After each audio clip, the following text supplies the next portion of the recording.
Hi, I'm Lottie. And I'm Christian. And we're Circus District. Your source for online news, classes, and all things circus in Washington, D.C. Thanks for being here.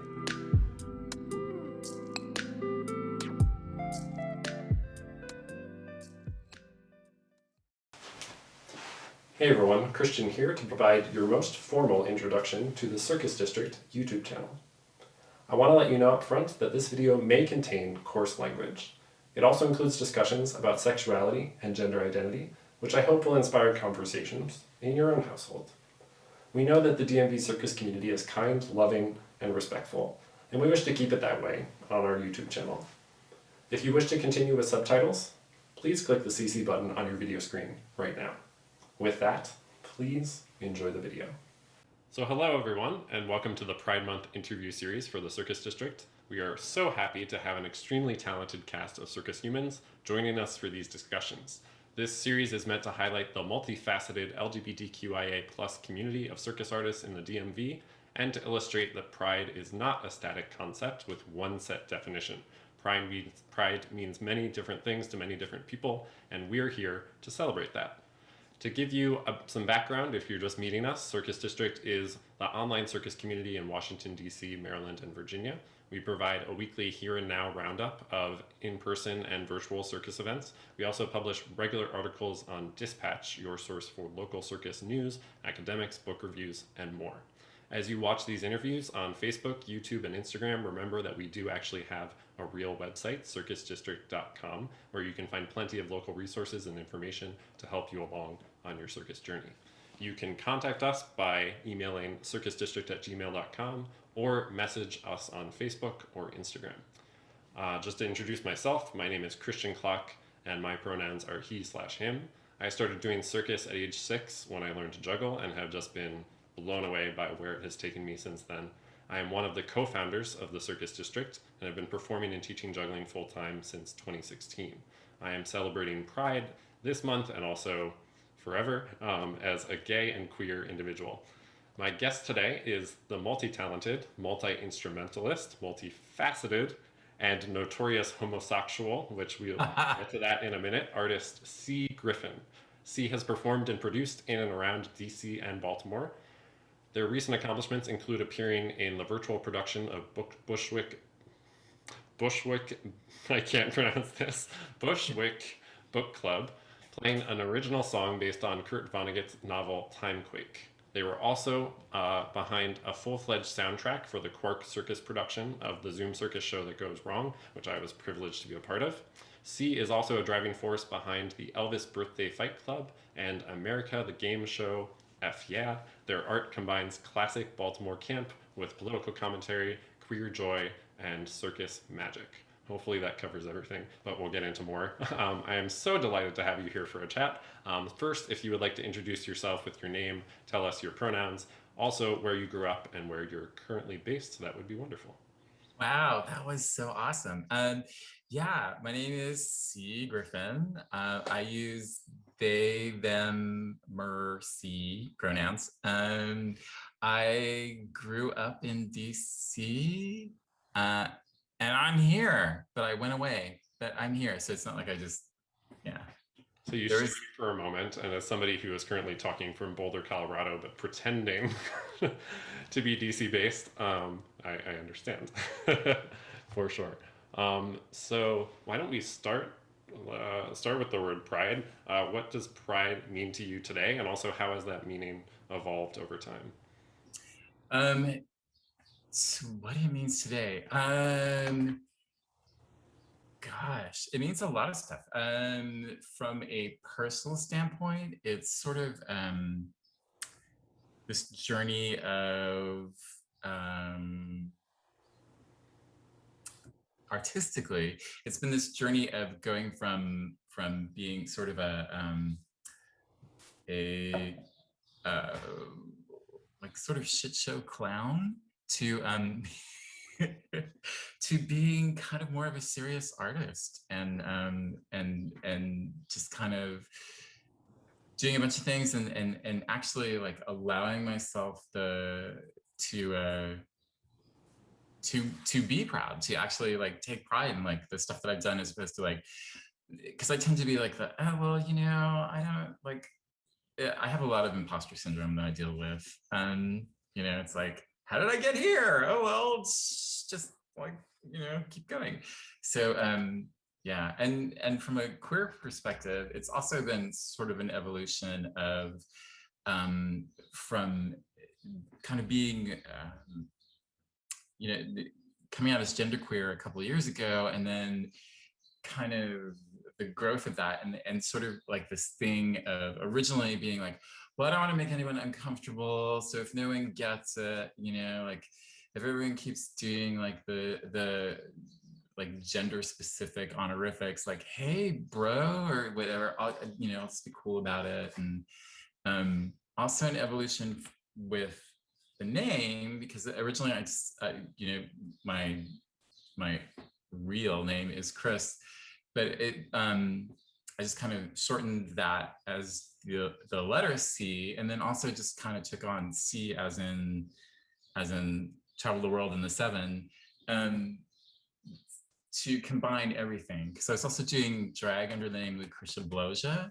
and so I just wanted to kind of, and I felt like I didn't want to separate things as much. I just wanted to all kind of be together. So C kind of encompasses all of that. It's like the all the genders and non-genders that I have going on, and then and just being a little more claiming that, and claiming, because it was really a thing of like, well, I don't want anyone to feel uncomfortable. I don't want anyone to, I don't have to like keep explaining and being like, oh, here it is. And then it's like, that, I mean, when is sort of, as queer people, we tend to be other anyway. And then to continue that as an artist, to be like, oh, well, you're just being weird and arty. It's like, no, this is, how I feel on the inside. So yeah. Got it. Great. So that's a great reminder for, I feel like a lot of these discussions are bringing up really good educational points that maybe sometimes we know, but also is good to remind our audiences and all of us could constantly be practicing, is remembering that it isn't just about the pronouns, it also is about somebody's name, always respecting their name. And in a previous discussion, we talked about how in theater, we're just kind of assuming that people are wearing lots of different masks and faces and having different identities, and we just accept that. And oftentimes, when somebody is off stage and their real self, which often comprises many different identities, we go, wait, but I thought you were this. It's so confusing, and it's best to just respect wherever people are at in their current state, and just try to make sure you're respecting not only their pronouns but the name to refer them to. Speaking of your upbringing in DC, did you feel like you had queer role models or people to lean on as you were growing up, or did you feel like it was kind of isolated? It was pretty isolating in DC. I had some people as a young queer kid, but not really. Then I was a young queer kid like a really long time ago, so it was so kind of more, like at one point I was like involved in the punk scene here. So it was more of that, was like just kind of like everybody was like, it didn't matter who you were. So it's kind of like that was more of what it was than necessarily specifically queer role models. It was like these punk people who were like, we're just doing this thing, and we're gonna be ourselves, and we're gonna do what we think is right. Yeah, I think that's really a common experience of people growing up who feel different, relating to other people that also look different, and maybe not being able to put a name to what that is, whether it's queer or alternative or punk rock or goth. Like someone who shops at Hot Topic, I feel like an affinity for this person, but I don't know what I don't know what it is Yeah. about them. And oftentimes later in life, we realize that we can put some names to some of those things, and then sometimes it's nice to leave them the way they are, which is like arty and weird, and that's totally fine.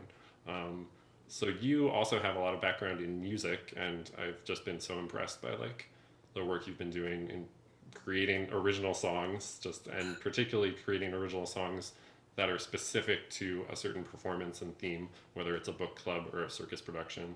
How has your experience been both practicing, because you've also practiced a lot of aerial arts, which I am not brave enough to do most of the time. I have to protect my hands as a juggler. Uh, How has it been practicing some of these circus arts and then being able to put music to them and make specific music to what circus artists do? you know, um, thanks for that, by the way. Because I'm always like, once again, imposter syndrome is kicking in, and I'm like, but so I didn't really like. I was trying to be cognizant of it with people and be like, okay, I know you're gonna want like a swell, and I mean, more from working like uh, the the couple shows that I did with Sweet Spot, more of that of like one I did a little bit of sound design on, and the other like um directing, like wrote and co-directed the Christmas one. And it was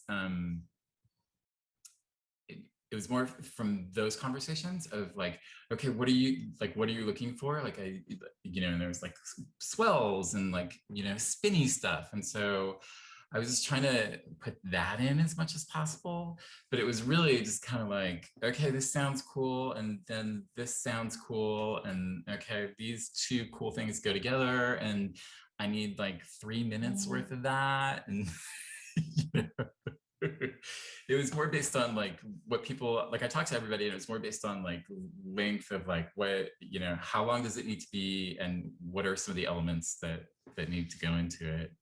But yeah, it was a treat to get to do that, but it was also like it was A lot of work.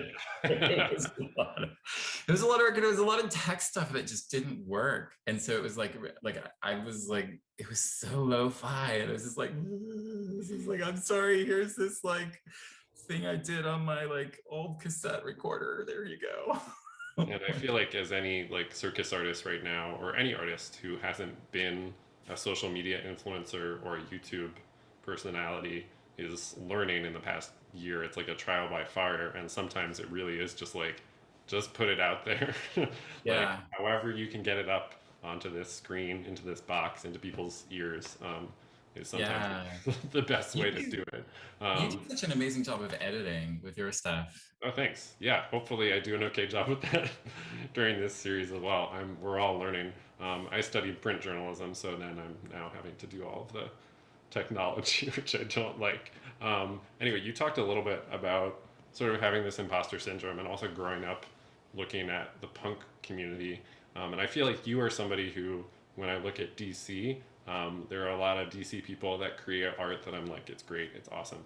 But I feel like you bring that edge that like sort of Baltimore, I feel like we associate more of like, I'm just gonna do this. Like I don't care what you think. This is going on stage.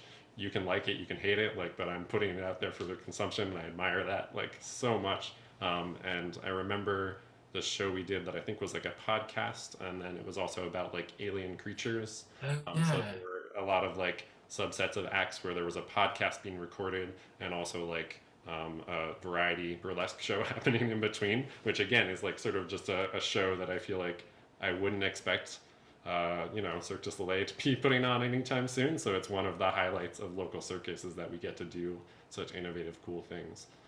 So I don't know where I'm going with this question, but I think the idea was, where did it sort of transition over from punk rock, other kind of different, to maybe putting a little bit more of a name to it of like, I do want to present queer art. I do want to represent more of this like multi-dimensional identity that I have in what I'm performing.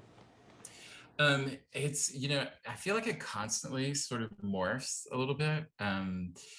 It like I started as like a traditional theater kid, like was like and loved traditional theater and thought, oh, I'm gonna do the traditional theater. And then I saw like some really I saw a show at Woolly Mammoth back in the day when they were on 14th and Church, and when 14th was still kind of the Wild West, and it was like like every show at Woolley, somebody got mugs going there, right? So it was like, so I saw a show there really early on and was like, no, I want to do this. I want to do this like more intimate, weird theater that's like small and more edgy.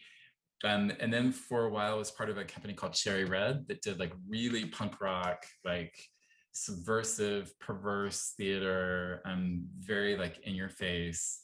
Um, After that, I moved to New York and was like swept up by like the burlesque neo vaudeville scene and was like, this is like this, you know, I want to get like, it had all the elements. It had that great like sort of camp, but it's really clever and it was really edgy and it was making points, but still like in this really fun, kind of sexy, but like, you know, glittery way. And so I started a musical comedy trio in New York called Ava Brontosaurus because I was being punk rock, right? So I was like, oh, so we were doing like sort of these kind of Weird Al parodies, but they were just filthy. They were just outright filthy. And so New York took me to LA, which is sad. But so did more of it there, and then kind of was involved in some like punk rock theater there. Came back and noticed like when I got back, I was like, there's no like what happened to the punk rock theater scene in DC? Because at that point it was pretty dried up. And like apart from Fringe Festival, it was like when I left, there were a few companies that were like doing these sort of like crazy shows, you know, like the sample title of a Cherry Red show is Cannibal Cheerleaders on Crack. So it was like, we had so there was no, when I came back to DC, there was no room for Cannibal Cheerleaders on Crack. Like there was no, like that audience was gone. But burlesque was kind of like getting rolling here. And so I was like, oh, okay. So from my New York days of doing burlesque vaudeville, I thought, okay, this is like, I can get into this. And also did some like created a theater festival that was kind of punk rock and did that for a while. This is a long story. It's getting there though. And then this theater festival I did was a serialized theater festival. It was, we did 5 shows every year. We did them over the period of 5 weeks. We did each week, each show presented like a 10 to 15 minute episode. And they were also tied to a nonprofit.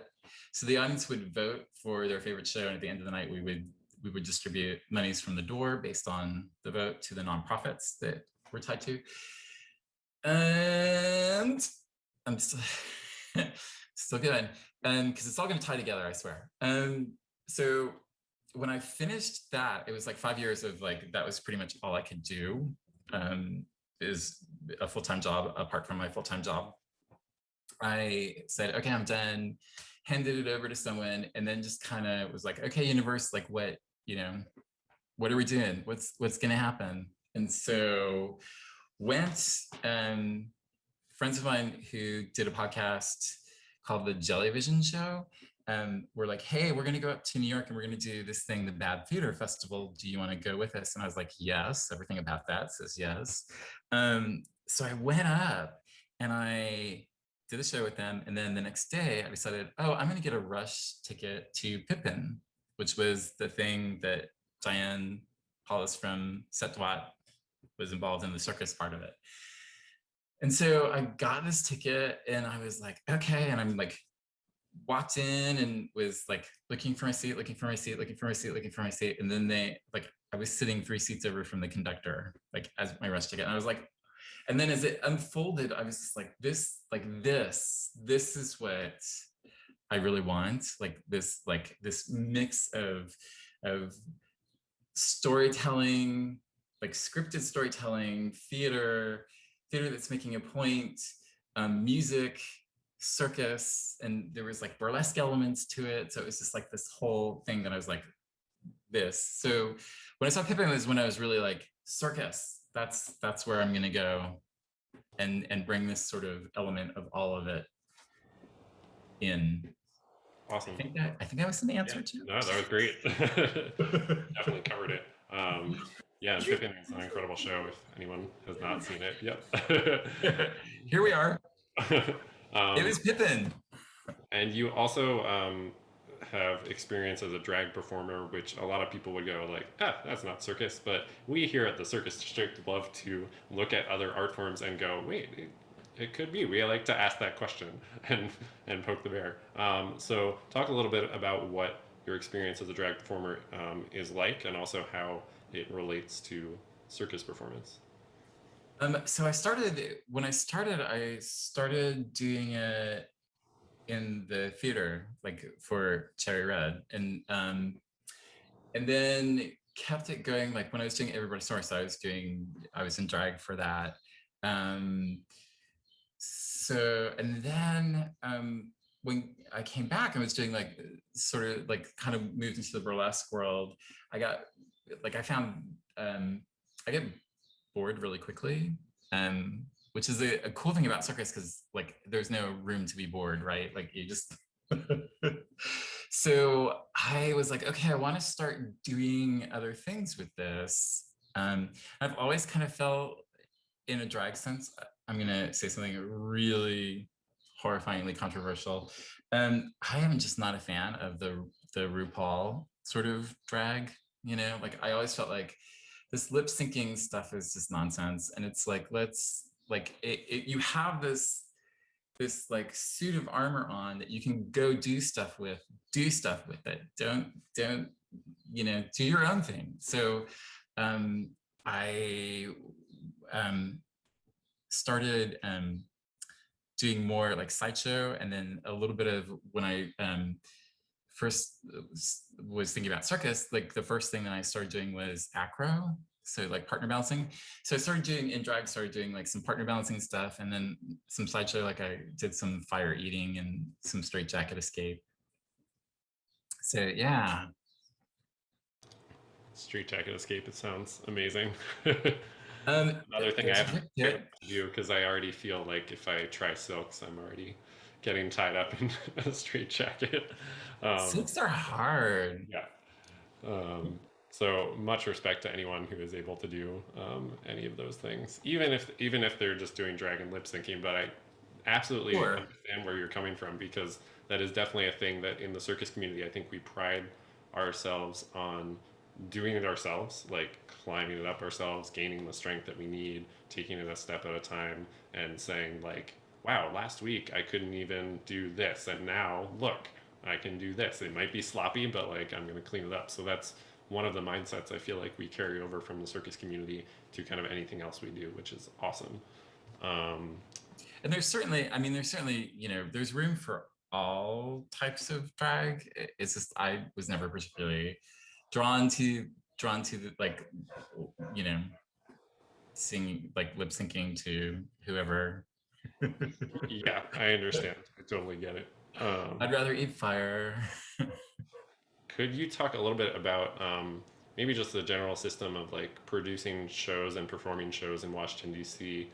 Obviously, it's come a long way, and also we've like had a lot of time to think and mull things over in the last year and a half when we couldn't do live events.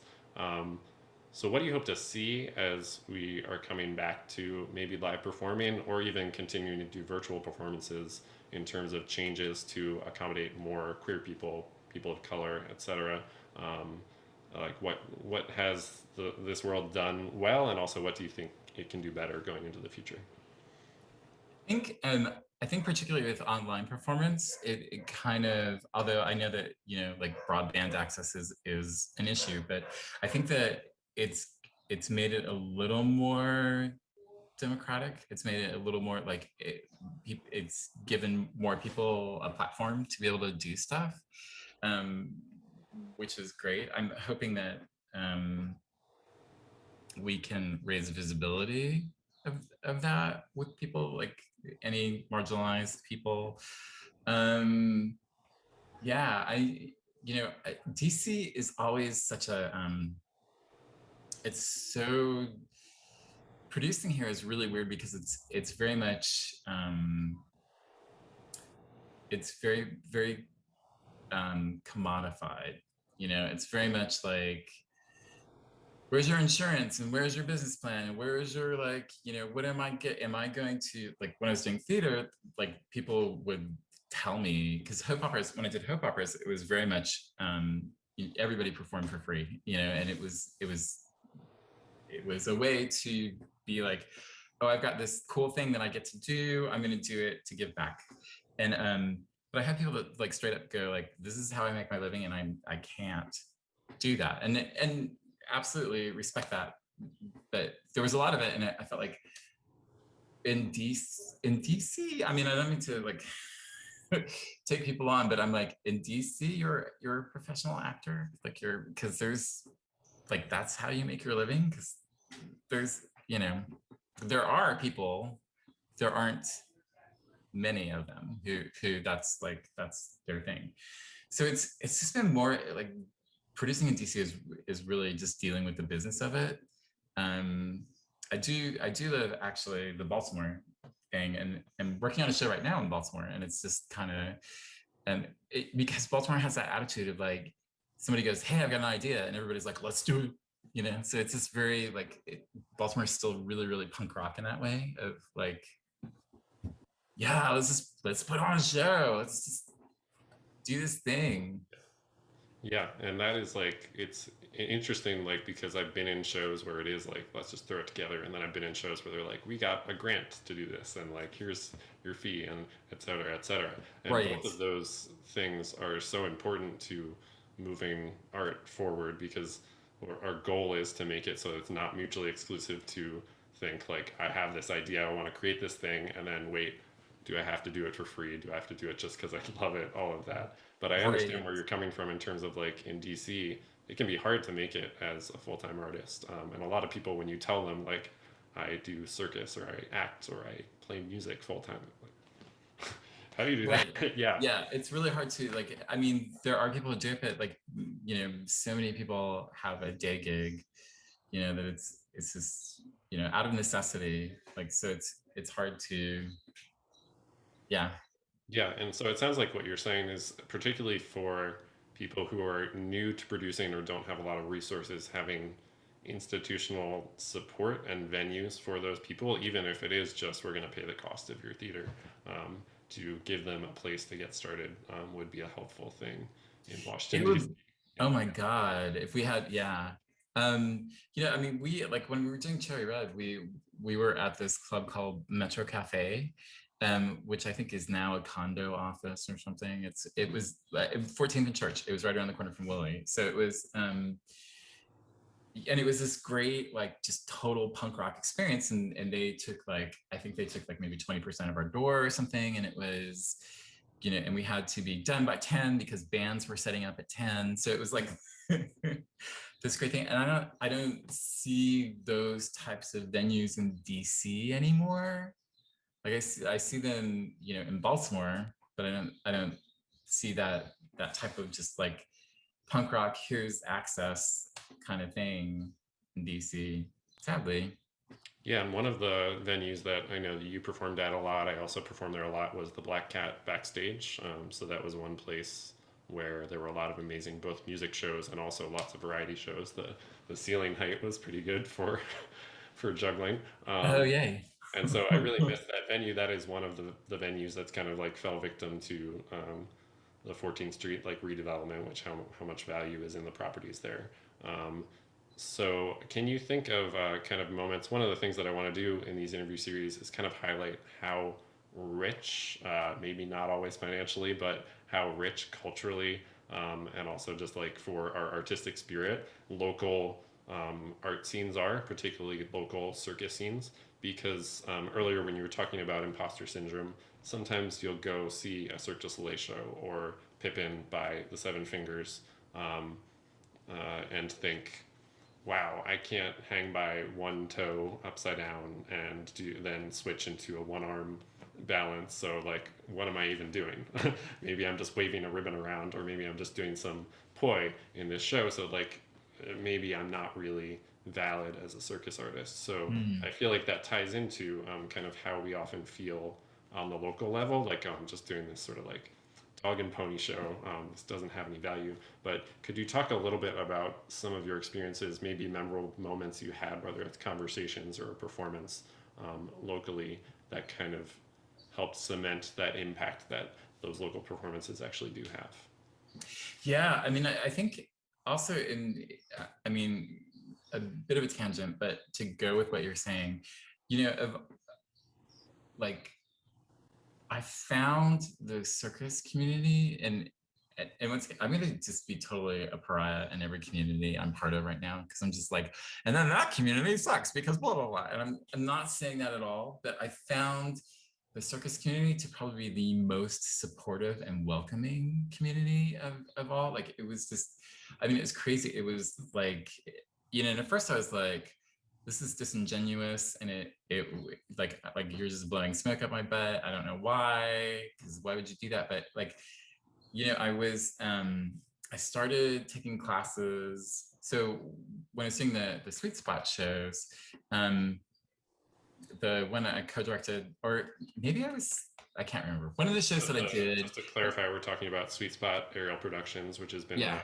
a nonprofit that's existed since, I don't want to get it wrong, I think like 2015, especially showcasing the LGBTQ plus performers in circus. Yeah, and I did one of them. I can't remember which one it was. Was working with Jen Irvin, and she was like, "Hey, come take a class with me." And I was like, "Oh, there's no way I can. I can't do that." Then it was like, I'm like, I can do a little bit of acro, but I can't really, like, there's no way I can like get up on a thing. And she was like, "No, come take a class with me." And then when I did, and I just like, it was just like getting up on the bar, like it was a static track class, and just getting up on the bar was, like a lot of work. It was, and she was like, anything I did, she was celebrating, and I was like, like, and like I said, at first I was like, why are like, okay, yeah, I got up on the bar, yeah. So it was, but it was genuine, and I feel that a lot from the local circus community, that we just celebrate everybody's smallest victory. We celebrate it and support it. So I think that, and I think again, like one of my like happiest moments ever, and most filling moments ever, was with Sweet Spot and doing a circus carol, and I wrote it and then co-directed it with Jen, and it was political commentary. We had somebody who sounded exactly like Alec Baldwin doing his 45 impersonation. And this was December 2018, correct? It was I think it was 2017. 2017. Okay, so Yeah, right, because 20 that sounds right. Yeah. Yeah, 2017. So it was we were getting standing ovations, and it was just like this whole, and it was like the acts were they were great, and they weren't like,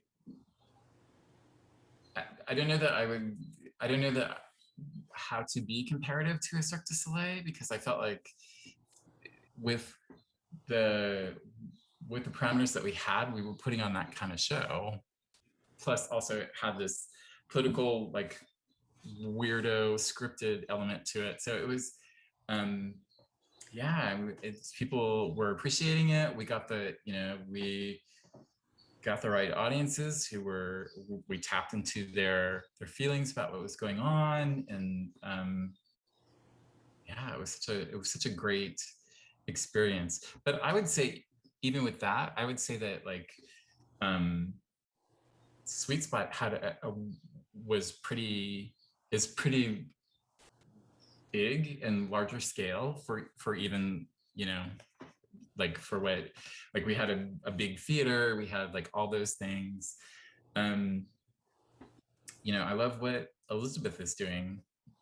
Like I love that it's like, it's truly talented people doing amazing things, and they're doing them on this budget because that's where we are, and it's, you know, it's it's that indomitable, like, I'm going to put on a show.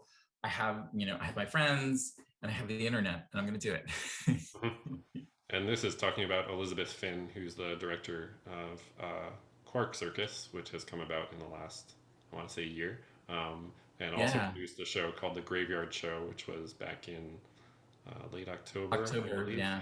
And it was somewhat backyard, in person, socially distanced, very safe show, combined with also an online production. So that, I think, is one of the beauties of local art, is that we can find a way to reflect culture that is happening now and be topical and be in the moment, whether it's dealing with grief and healing and death, or dealing with political situations, which pretty much the same topics there, particularly in recent years.